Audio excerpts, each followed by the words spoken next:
Aunty எனக்குங்களா? ஆமா புரிஞ்சுங்களா? அக்காங்க இப்படி கூப்பிடு. என்னக்கா நான் சாரி எடுக்கிறவங்க போட்டு பாருக்கா, நல்லா இருக்கா? நல்லா இருக்குப்பா. சரிக்கா. டேய் ஆர்த்தி, நைட் ஒரு ஃபங்க்ஷனுக்கு போகணும், ரெடி ஆயிரு. அப்படியே எங்க அக்காவும் சொல்லிரு, கேப் புக் பண்றேன், எல்லாம் ஒட்டுக்கா போய்க்கலாம். ஏங்க உங்களுக்கு கொஞ்சமாச்சும் அறிவுங்கிறது இருக்கா இல்லையா?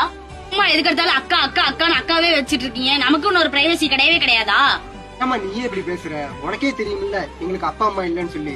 நாம தான் அவசரப்பட்டு கல்யாணம் பண்ணிக்கிட்டோம். எங்க அக்கா கல்யாணம் பண்ணி அடுத்த வீட்டுக்கு போற வரைக்கும் நாம தாமா பாத்துக்கணும். அதனாலதான் நான் எது வேணாலும் ரெண்டா வாங்கிட்டு வரேன். என்னமோ பண்ணு போ.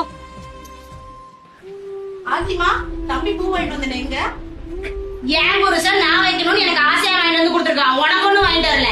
சாமி இப்படி பேசுற? அவன் தான் அறிவில்லாம வாங்கிட்டு வந்து தரானா, நீ பல்ல அடிச்சுட்டு வாங்கிக்கிற. அவன் பொட்டாட்டிக்கு வாங்கிட்டு வந்து தரா. வேணான்னு சொல்றதுக்கு உனக்கு தெரியாது. இப்பதான் இந்த வீட்டை விட்டு போய் தெளிவியா வந்துட்டேன் என் உயிரை வாங்குறதுக்கு. உன்னருமை தெரியும் போது பக்கம் நீ இல்ல, தன்னந்தனி படகு போல தத்தளிக்கும் வாழ்க்கை போல தண்டனைகள் ஏதும் இல்லை இந்த மண்.